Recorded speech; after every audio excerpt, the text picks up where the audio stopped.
this video, so feel free to, close your eyes or turn your phone screen off and just listen along. Hopefully drift off.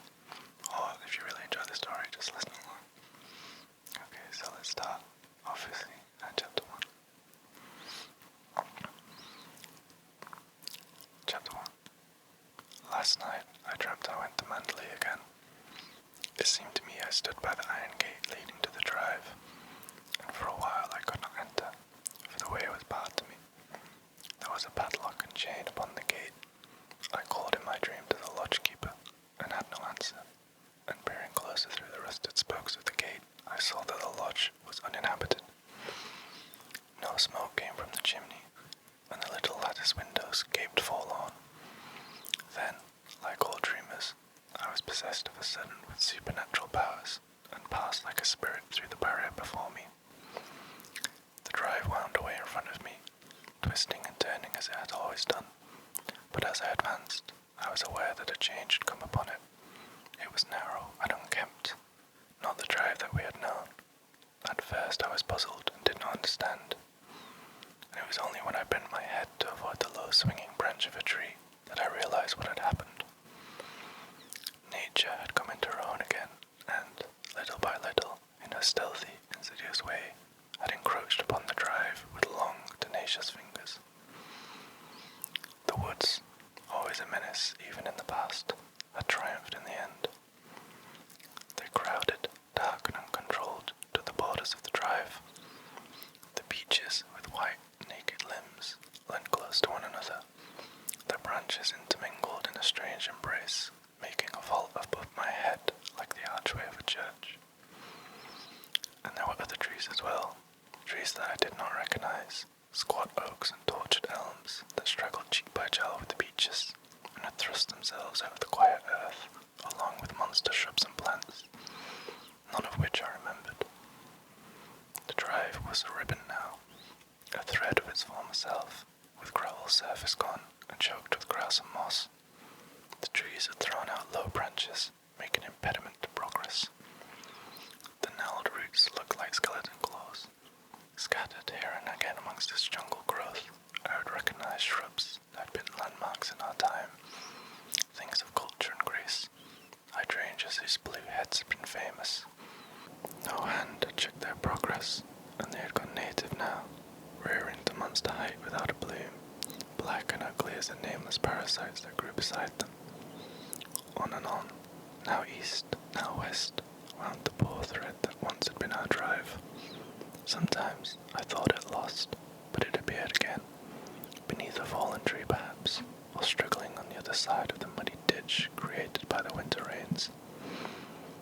I had not thought the way so long. Surely the miles had multiplied, even as the trees had done, and this path led but to a labyrinth, some choked wilderness, and not to the house at all. I came upon it suddenly, the approach masked by the unnatural growth of a vast shrub that spread in all directions, and I stood, my heart thumping. In my breast, the strange brook of tears behind my eyes. There was Mandalay, our Mandalay, secretive and silent as it always had been. The grey stone shining in the moonlight of my dream, the mullioned windows reflecting the green lawns and the terrace. Time could not wreck the perfect symmetry of those walls, nor the site itself, a jewel in the hollow of a hand. The terrace sloped to the lawns, and the lawn stretched to the sea, and turning, I could see the sheet of silver placid under the moon, like a lake undisturbed by wind or storm. No waves would come to ruffle this stream water, and no bulk of cloud, wind-driven from the west, obscure the clarity of this pale sky. I turned again to the house, and though it stood inviolate, untouched, as though we ourselves had left but yesterday, I saw that the garden had obeyed the jungle law, even as the woods had done.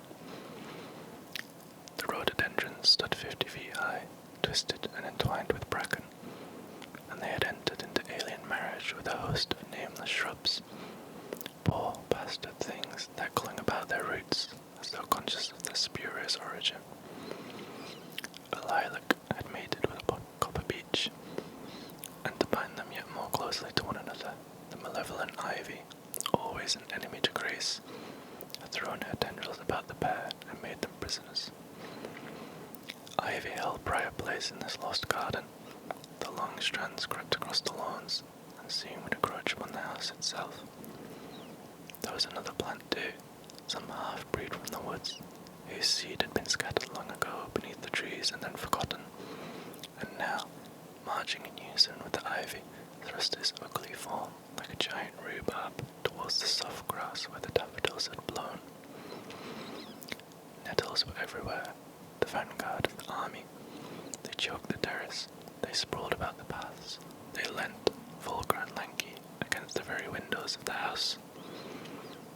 They made indifferent sentinels, for in many places their ranks had been broken by the rhubarb plant, and they lay with crumpled heads and listless stems, making a pathway for the rabbits.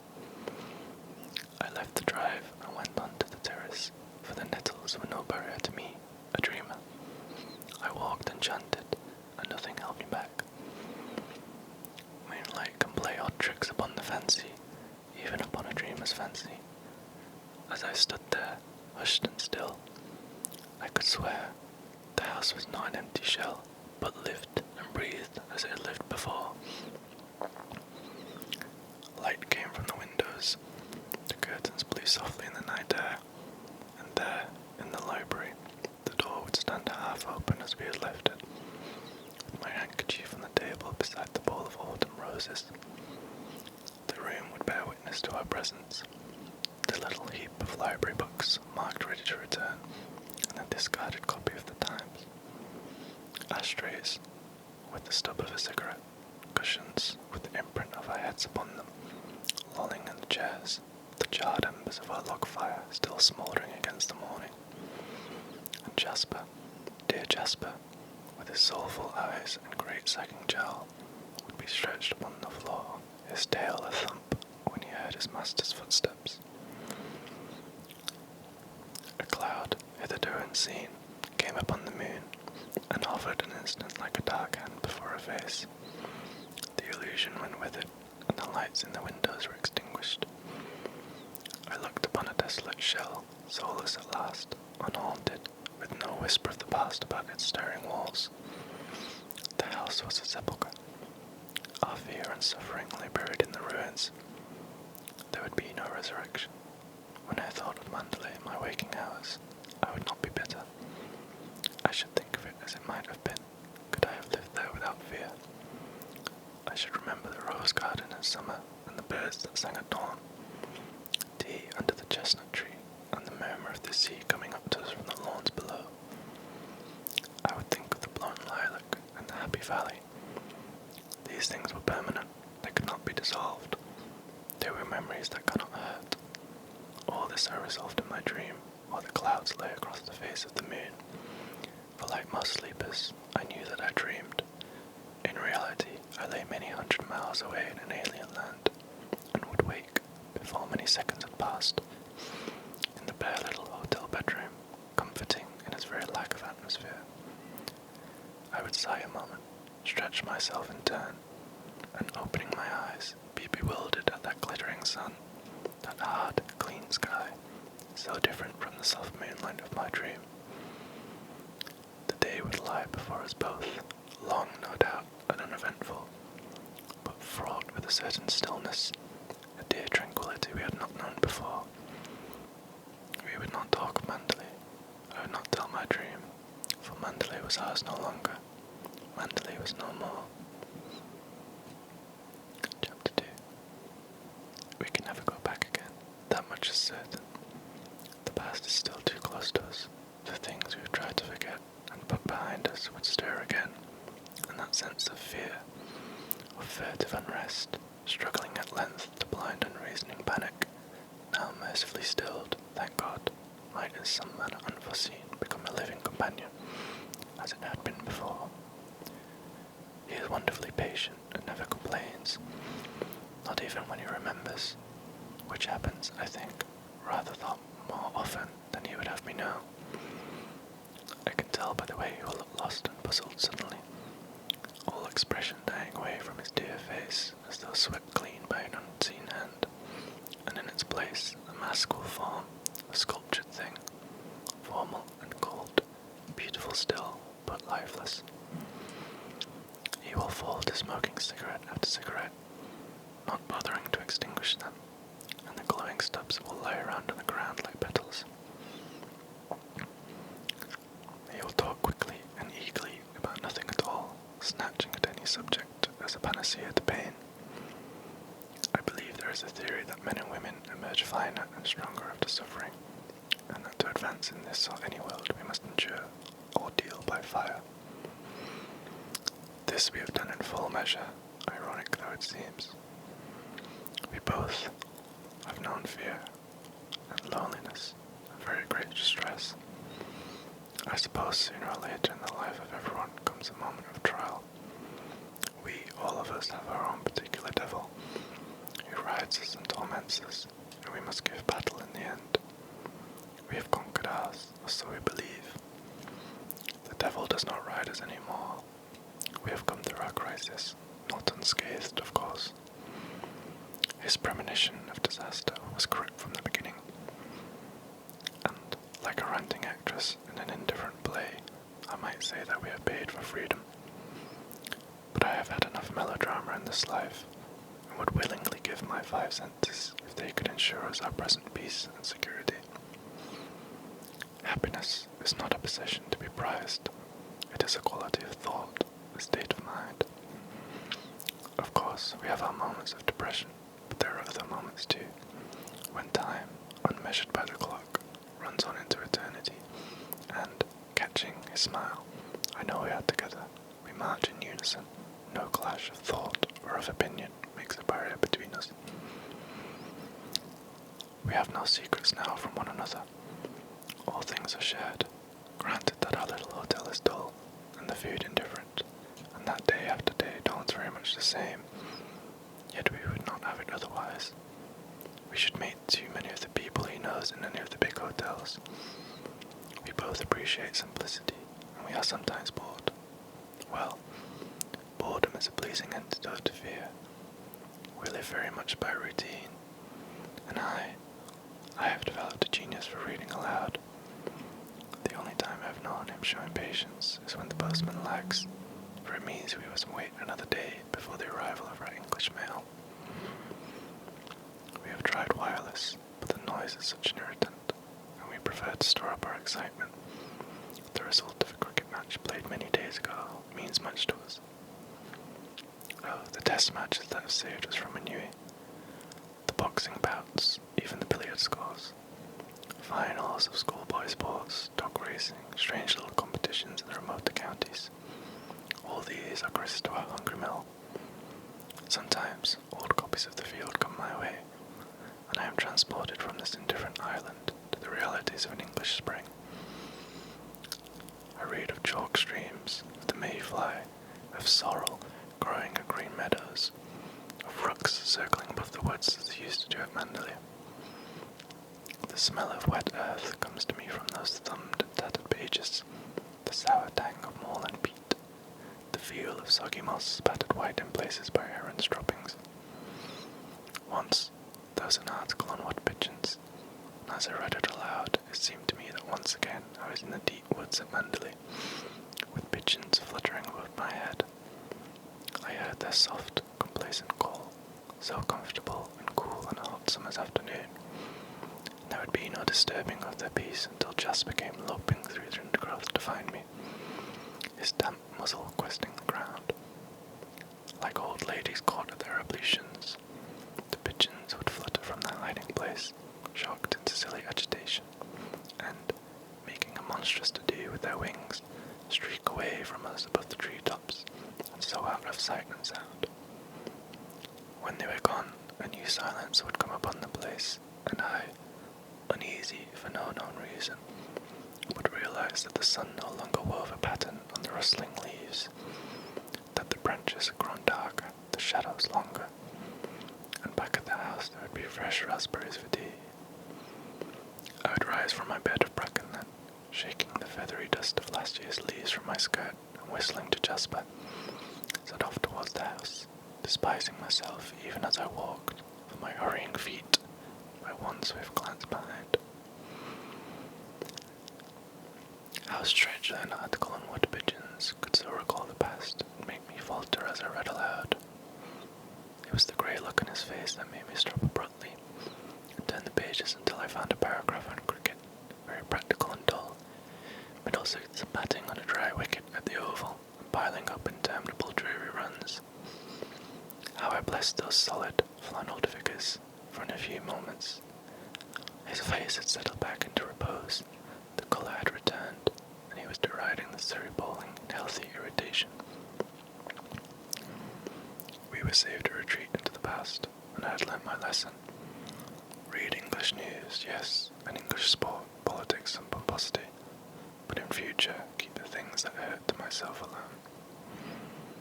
They can be my secret indulgence, colour and scent and sound, rain and the lapping of water, even the mists of autumn, and the smell of the flood tide. These are memories of Manderley that will not be denied. Some people have a vice of reading Bradshaws.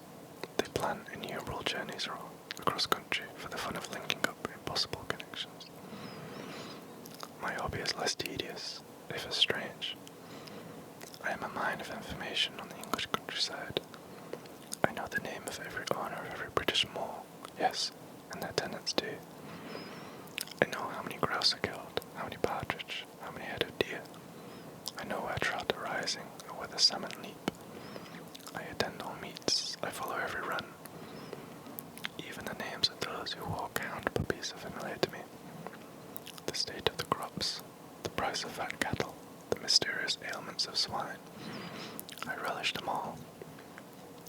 A poor pastime, perhaps, and not a very intellectual one, but I breathe the air of England as I read, and can face this glittering sky with greater courage. The grubby vineyards and the crumbling stones become things of no account, for if I wish I can give rein to my imagination, and pick foxgloves and pale campions from a wet, streaking hedge. Poor whims of fancy, tender and unharsh, they are the enemy to bitterness and regret that sweeten this exile we have brought upon ourselves. Because of them, I can enjoy my afternoon and return, smiling and refreshed, to face the little ritual of our tea. The order never varies, 2 slices of bread and butter each, and China tea.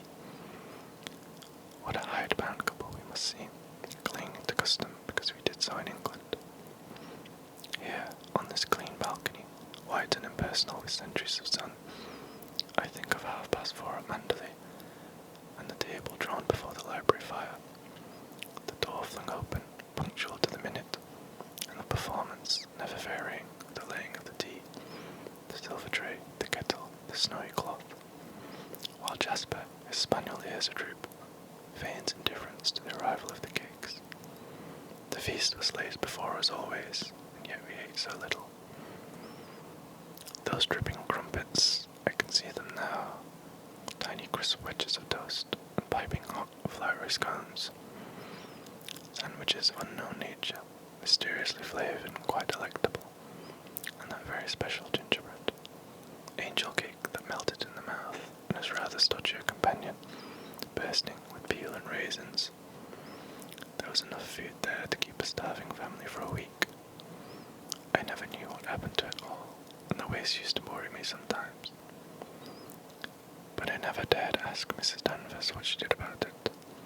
She would have looked at me in scorn, smiling that freezing, superior smile of hers, and I can imagine her saying, there were never any complaints when Mrs. De Winter was alive. Mrs. Danvers. I wonder what she is doing now, she and Favell. I think it was the expression on her face that gave me my first feeling of unrest. Instinctively, I thought, she is comparing me to Rebecca, and sharp as a sword the shadow came between us. Well, it is over now, finished and done with. I ride no more tormented, and both of us are free. Even my faithful Jasper has gone to the happy hunting grounds, and Manderley is no more. It lies like an empty shell amidst the tangle of the deep woods, even as I saw it in my dream. A multitude of weeds, a colony of birds. Sometimes, perhaps, a tramp will wander there, seeking shelter from a sudden shower of rain, and, is stout-hearted, he may walk there with impunity.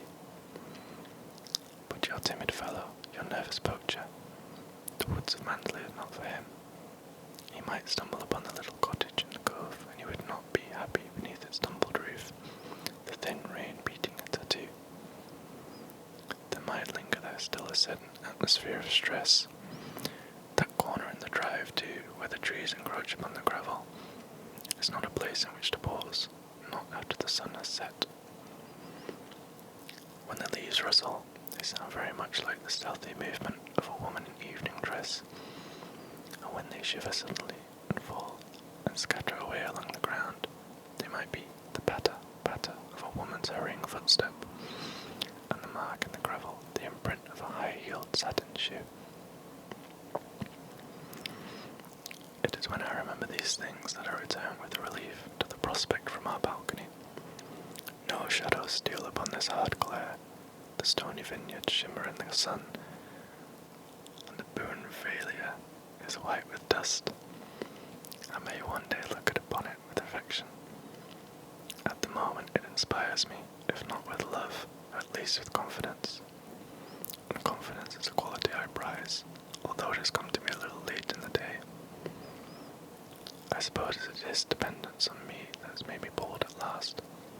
At any rate, I have lost my diffidence, my timidity, my shyness with strangers.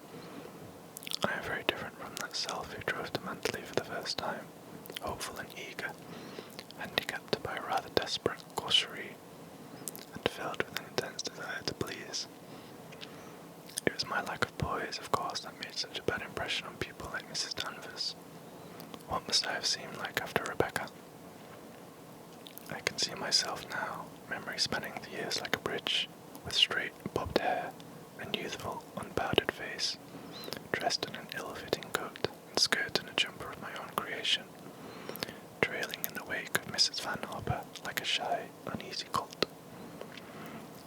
She would precede me into lunch, her short body ill-balanced upon tottering, high heels, her fussy, frilly blouse a complement to a large bosom and swinging hips, a new hat pierced with a monster quill aslant upon her head, exposing a wide expanse of forehead, bare as a schoolboy's knee. One hand carried a gigantic bag, the kind that holds passports, engagement diaries, and bridge scores, while the other hand toyed with that inevitable lorgnette, the enemy to other people's privacy. She would make for her usual table in the corner of the restaurant, close the window, and lifting her lorgnette to her small pig's eyes, survey the scene to right and left of her. Then she would let the lorgnette fall at length upon its black ribbon, and utter a little exclamation of disgust. Not a single well-known personality. I shall tell the management they must make a reduction on my bill. What do they think I come here for? To look at the page boys? And she would summon the waiter to her side, a voice sharp and staccato, cutting the air like a saw. How different the little restaurant where we are today to that vast dining room, ornate and ostentatious, the Hotel Côte d'Azur at Monte Carlo, and how different my present companion, his steady, well-shaped hands peeling a mandarin in a quiet, methodical fashion, looking up now and again from his task to smile at me, compared to Miss Van Hopper, her fat, bejeweled fingers questing a plate heaped high with ravioli, her eyes darting suspiciously from her plate to mine for fear I should have made the better choice. She need not have disturbed herself, for the waiter, with the uncanny swiftness of his kind, had long sensed my position as inferior and subservient to hers, and had placed before me a plate of ham and tongue that somebody had sent back to the cold buffet half an hour before as badly carved. Odd, that resentment of servants, and their obvious impatience. I remember staying once with Miss Van Hopper in a country house, and the maid never answered my timid bell, or brought up my shoes, and early morning tea, stone cold, was dumped outside my bedroom door. It was the same at the Côte d'Azur, though to a lesser degree, and sometimes the studied indifference turned to familiarity, smirking, and offensive, which made buying stamps from the reception clerk an ordeal I would avoid. How young and inexperienced I must have seemed, and I felt it too. One was too sensitive, too words and pinpricks in so many words that in reality felt lightly on the air. I remember well that plate of ham and tongue. It was dry, unappetizing, cut in a wedge from the outside, but I had not the courage to refuse it. We ate in silence, for Miss Van Hopper liked to concentrate on food, and I could tell by the way the sauce ran down her chin that a dish of ravioli pleased her. It was not a sight that engendered me into great appetite for my own cold choice, and looking away from her, I saw that the table next to ours, left vacant for 3 days, was to be occupied once more. The maitre d'hotel, with a particular bower reserved for his more special patrons, was ushering the new arrival to his place. Mrs. Van Hopper put down her fork and reached for a lorgnette. I blushed for her while she stared, and the newcomer, unconscious of her interest, cast a wandering eye over the menu. Then Mrs. Van Hopper folded her lorgnette with a snap and leant across the table to me, her small eyes bright with excitement, her voice a shade too loud. "It's Mac de Winter," she said, "the man who owns Mandalay. You've heard of it, of course. He looks ill, doesn't he? They say he can't get over his wife's death." Chapter 3. I wonder what my life would be today if Miss Van Hopper had not been a snob. Funny to think that the course of my existence hung like a thread upon that quality of hers.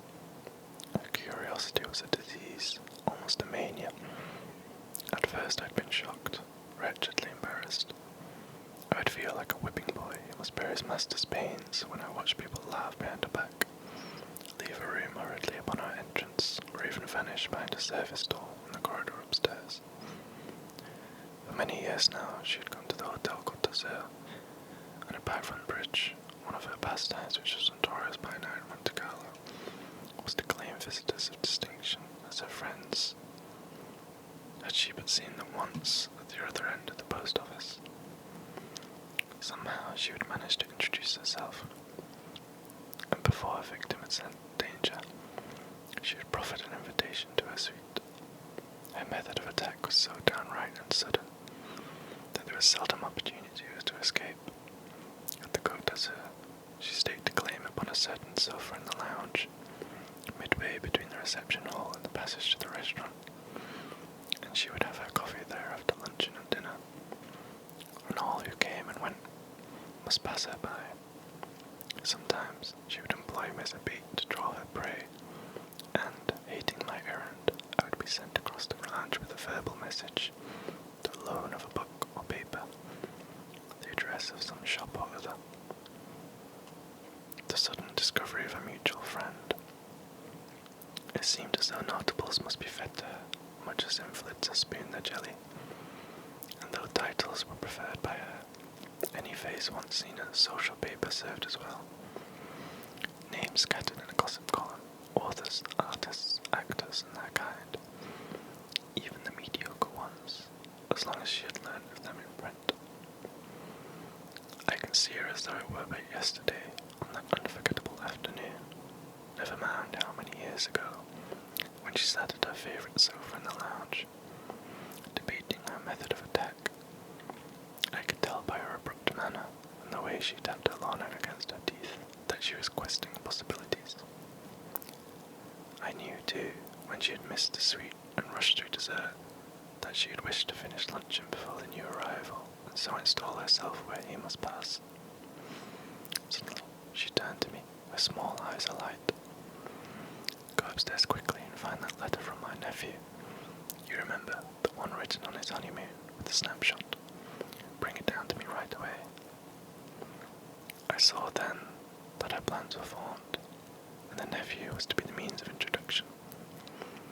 Not for the first time I resented the part that I must play in her schemes.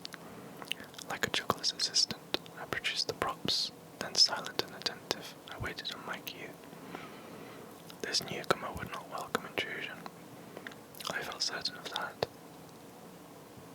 In the little I had learnt of him at luncheon, a smattering of hearsay garnered by her 10 months ago from the daily papers and stored in a memory for future use, I could imagine, in spite of my youth and experience of the world, that he would resent this sudden bursting in upon his solitude. Why he should have chosen to come to the Côte d'Azur at Monte Carlo was not our concern. His problems were his own, and anyone but Miss Van Hopper would have understood. Tact was a quality unknown to her, discretion too, and because gossip was the breath of life to her, this stranger must be served for her dissection. I found the letter in a pigeonhole in her desk, and hesitated a moment before going down again to the lounge. It seemed to me, rather senselessly, that I was allowing him a few more moments of seclusion. I wished I had the courage to go by the service staircase and the roundabout way to the restaurant, and there warn him of the ambush. Convention was too strong for me, though, nor did I know how I should frame my sentence. There was nothing for it but to sit in my usual place beside Miss Van Hopper, while she, like a large, complacent spider, spun her wide net of tedium about the stranger's person. I had been longer than I had thought, for when I returned to the lounge, I saw he had already left the dining room, and she, fearful of losing him, had not waited for the letter, but had risked a bare-faced introduction of her own. He was even now sitting beside her on the sofa. I walked across to them and gave her the letter without a word. He rose to his feet at once, while Miss Van Hopper, flushed with her success, waved a vague hand in my direction and mumbled my name. "Mr. De Winter is having coffee with us. Go and ask the waiter for another cup," she said, her tone just casual enough to warn him of my footing. It meant I was a useful thing and unimportant, that there was no need to include me in the conversation. She always spoke in that tone when she wished to be impressive, and her method of introduction was a form of self-protection. For once I had been taken for a daughter, an acute embarrassment for us both. This abruptness showed that I could safely be ignored, and women would give me a brief nod, which served as a greeting and a dismissal in one, while men, with large relief, would realize that they could sink back into a comfortable chair without offending courtesy. It was a surprise, therefore, to find that this newcomer remained standing on his feet, and it was he who made a signal to the waiter. "I'm afraid I must contradict you," he said to her. "You are both having coffee with me." And before I knew what happened, he was sitting in my usual hard chair, and I was on the sofa beside Miss Van Hopper. For a moment she looked annoyed. This was not what she had intended.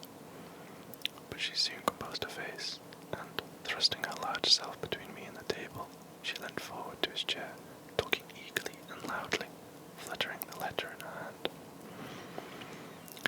"You know I recognized you just as soon as you walked into the restaurant," she said, and I thought, why, there's Mr. De Winter, Billy's friend. I simply must show him those snaps of Billy and his bride had taken on their honeymoon. And here they are. There's Dora. Isn't she just adorable? That little, slim waist, those great big eyes. Here they are sunbathing at Palm Beach. Billy is crazy about her. You can imagine. He had not met her, of course, when he gave that party at Claridge's, where I saw you first, but I dare say you don't remember an old woman like me. This, with a provocative glance and a gleam of teeth. "On the contrary, I remember you very well," he said, and before she could trap him into a resurrection of their first meeting, he had handed her his cigarette case, and the business of lighting up stalled her for the moment. "I don't think I should care for Palm Beach," she said, blowing the match, and glancing at him. I thought how unreal he would look against a Florida background. He belonged to a walled city of the 15th century, a city of narrow, cobbled streets and thin spires, where the inhabitants wore pointed shoes and worsted hose.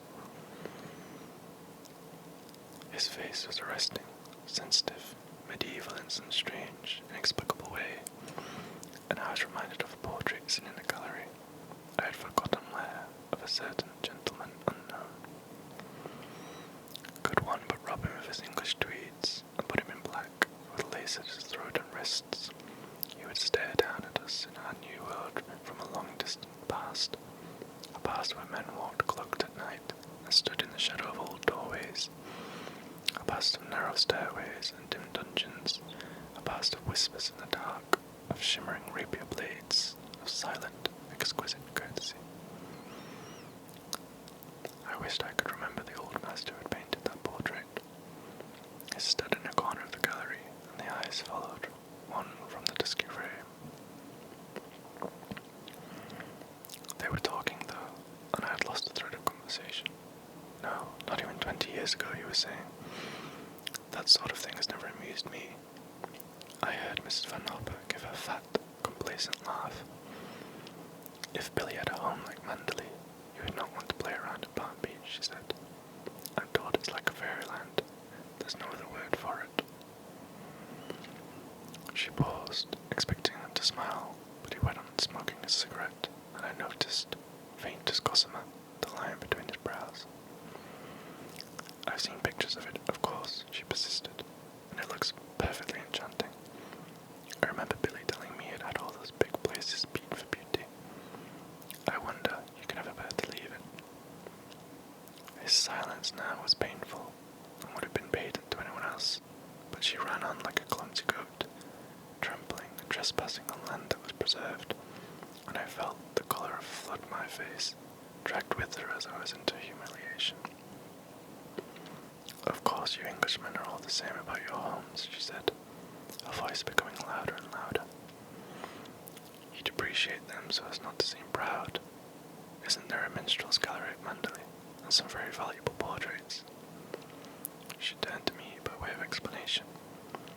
Mr. De Winter is so modest he won't admit to it, but I believe that lovely home of his has been his family's possession since the Conquest. They say that minstrel's gallery is a gem. I suppose your ancestors often entertained royalty at Mandalay, Mr. De Winter. This was more than I had hitherto endured, even from her, but the swift flash of his reply was unexpected. Not since Ethelred, he said, the one who is called Unready. In fact, it was while staying with my family that the name was given him. He was invariably late for dinner. She deserved it, of course, and I waited for a change of face. But incredible as it may seem, his words were lost on her, and I was left to writhe in her stead, feeling like a child that had been smacked. Is that really so? She blundered. I'd no idea. My history is very shaky, and the kings of England always muddled me. How interesting, though. I must write and tell my daughter. She's a great scholar. There was a pause, and I felt the colour flood into my face. I was too young, that was the trouble. Had I been older, I would have caught his eye and smiled, our unbelievable behaviour making a bond between us. But as it was, I was stricken into shame, and endured one of the frequent agonies of youth. I think he realised my distress, for he leant forward in his chair and spoke to me, his voice gentle, asking if I would have more coffee, and when I refused and shook my head, I felt his eyes were still on me, puzzled, reflective. He was pondering my exact relationship to her, and wondering whether he must bracket us together in futility. What do you think of Monte Carlo? Or don't you think of it at all? He said. This, including me in the conversation, found me at my worst, the raw ex-schoolgirl, red-elbowed and lanky-haired, and I said something obvious and idiotic about the place being artificial. But before I could finish my halting sentence, Mrs. Van Hopper interrupted. She spoiled Mr. De Winter. That's her trouble. Most girls would give their eyes for the chance of seeing Monty. Wouldn't that rather defeat the purpose? He said, smiling. She shrugged her shoulders, blowing a great cloud of cigarette smoke into the air. I don't think she understood him for a moment. I'm faithful to Monty, she told him. The English winter gets me down, and my constitution just won't stand it. What brings you here? You're not one of the regulars. Are you going to play shimmy, or have you bought your golf clubs? I have not made up my mind, he said. I came away in rather a hurry. His own words must have jolted a memory, for his face clouded again, and he frowned very slightly. She babbled on, impervious. Of course you missed the fogs at Mandalay. It's quite another matter. The West Country must be delightful in the spring. He reached for the ashtray, squashing his cigarette, and I noticed the subtle change in his eyes, the indefinable something that lingered there momentarily, and I felt I had looked upon something personal to himself with which I had no concern. Yes, he said shortly. Manderley was looking its best. A silence fell upon us during a moment or two, a silence that brought something of discomfort in its strain, and, stealing a glance at him, I was reminded more than ever of my gentleman unknown, who, cloaked in secret, walked the corridor by night. Mrs. Van Hopper's voice pierced my dream like an electric bell. I suppose you know a crowd of people here, though I must say Monday is very dull this winter. One sees so few well-known faces.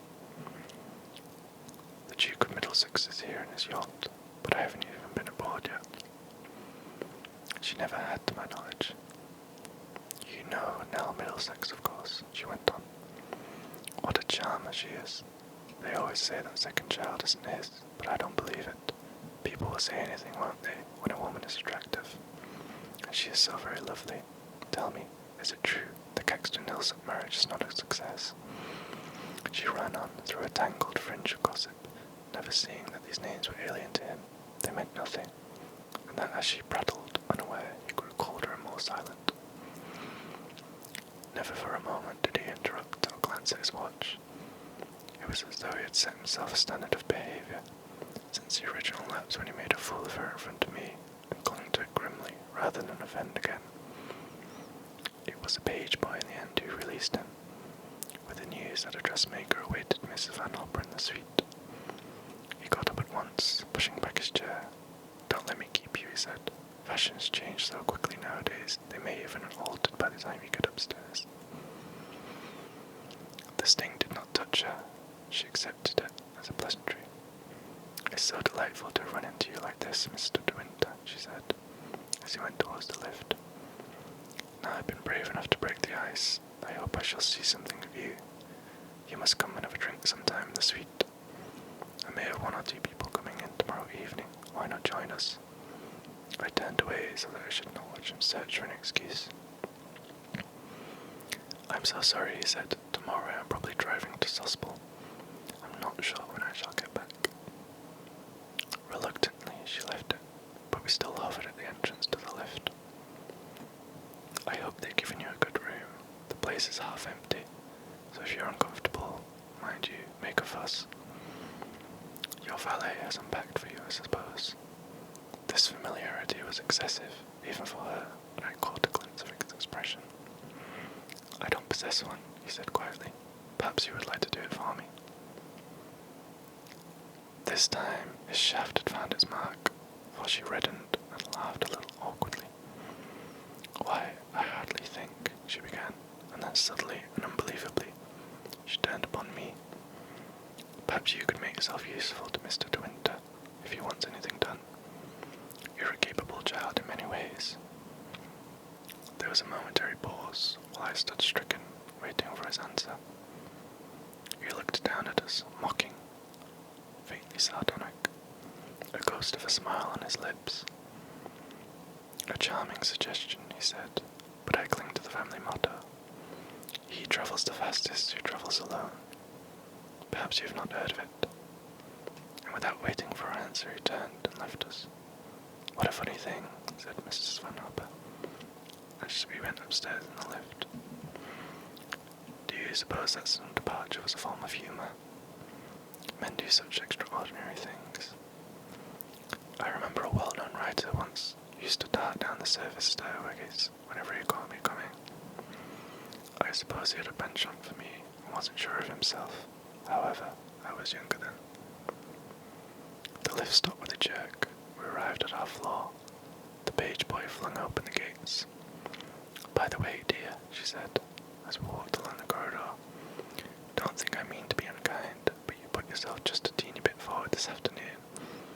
Your efforts to monopolize the conversation quite embarrassed me, and I'm sure it did him. Men loathe that sort of thing.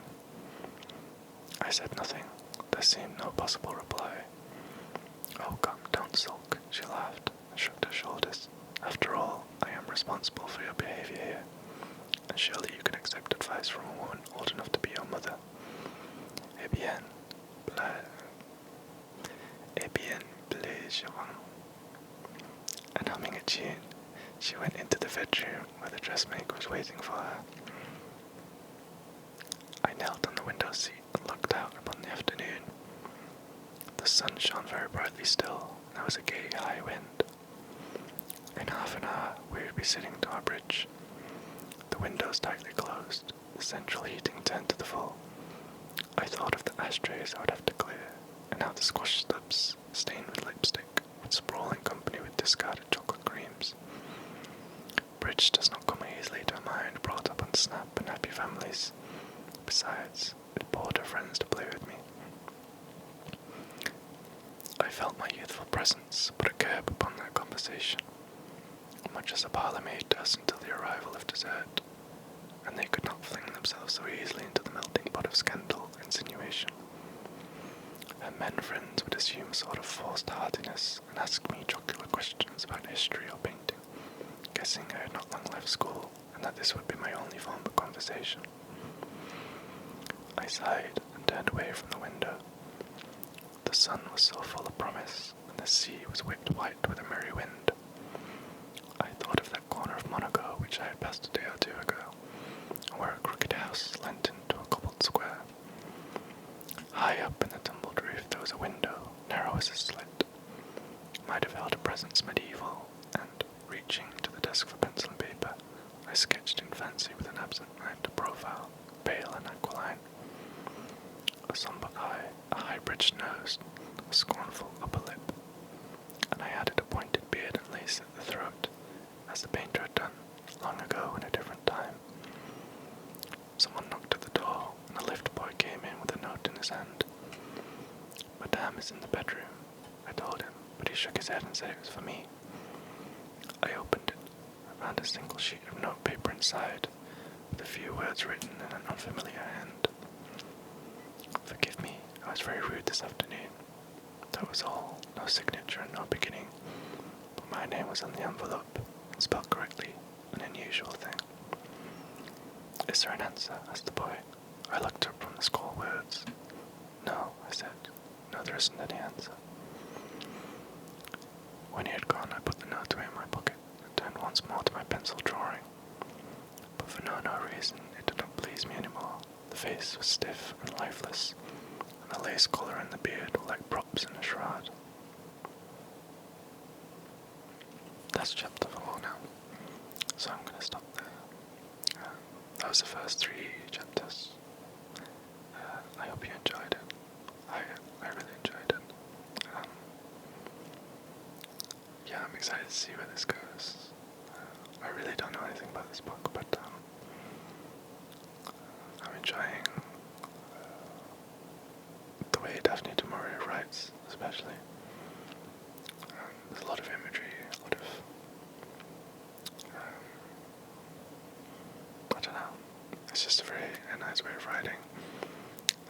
I'll have some more concrete thoughts after we get further in the book, but I really enjoyed the dream sequence in the first chapter. I think there's a lot of symbolism and metaphor you wouldn't understand till the end of the book.